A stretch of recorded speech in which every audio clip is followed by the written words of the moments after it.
and you ask the question, are there any health issues related to procrastination? Some of you may not even be thinking this far along. Well, I'm here to tell you that there may be some health issues that are associated with procrastination.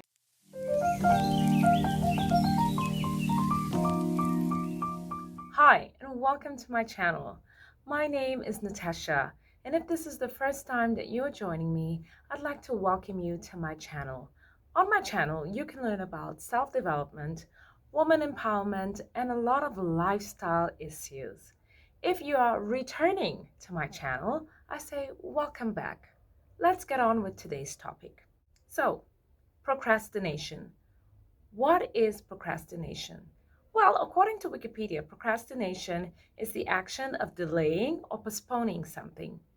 This actually comes from a Latin root word, which is procrastinatus, which itself evolved from the prefix pro, meaning forward, and crastinus, meaning of tomorrow. Why do people procrastinate? What is the reason that we do it? I can tell you that even I'm guilty of procrastination. As you would have heard if you listened to my introductory video, I've been wanting to start my YouTube channel for quite some time. In fact, I did start a channel, but initially my channel was only for the purpose of promotional work. And sometime after that, I really wanted to get into the YouTube community, but I procrastinated and found so many reasons why I couldn't start. And because of that, I've decided to make today's topic about procrastination and why people procrastinate. There are 10 scientific reasons that I'm going to give you to the reason why people procrastinate. One such reason is perfectionism.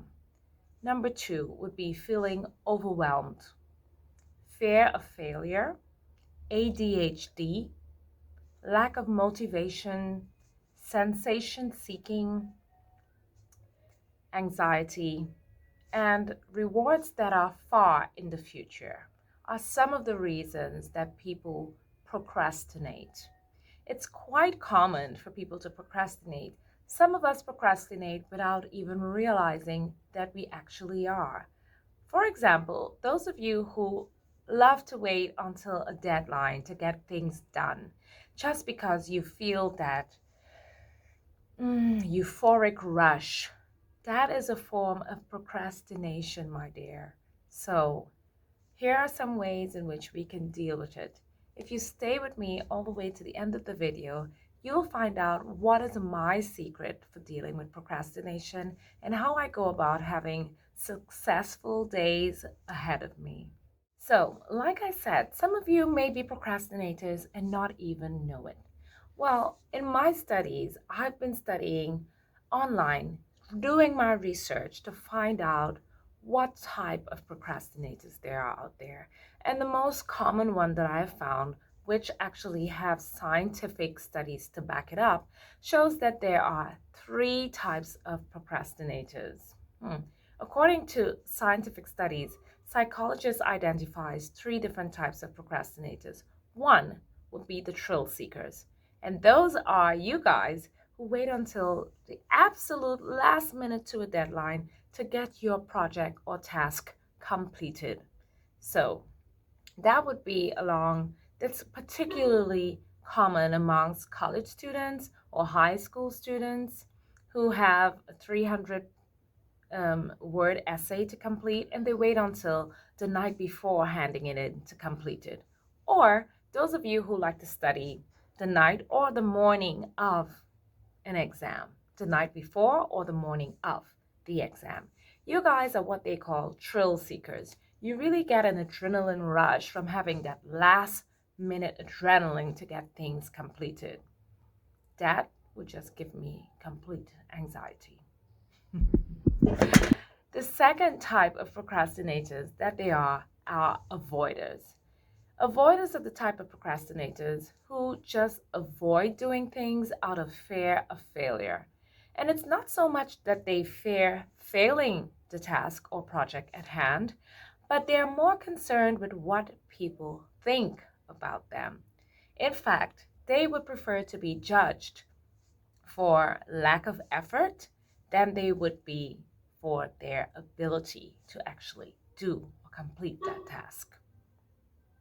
So, the third type of procrastinators are called indecisive or decisional procrastinators. And they are the types who usually cannot make a decision and they dread making a decision. And because of that, they will try to not make any decisions and kind of absolve themselves or free themselves of the guilt, of the responsibility of what the outcome of that project or event brings. So, those are your three types of procrastinators. And did you know that some scientists believe that procrastination in children come about because of parental upbringing? Yes, yes, indeed.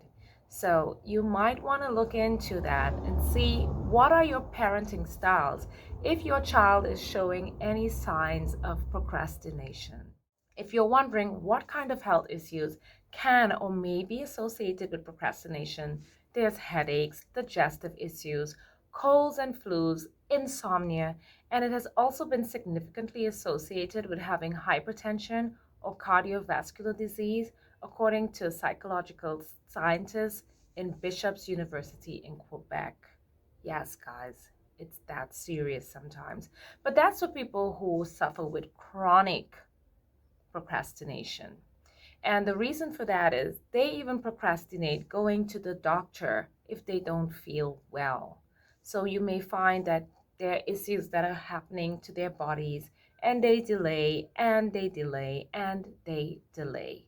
And by the time they get to it, it's already past what they could have done to avoid getting to that stage to begin with.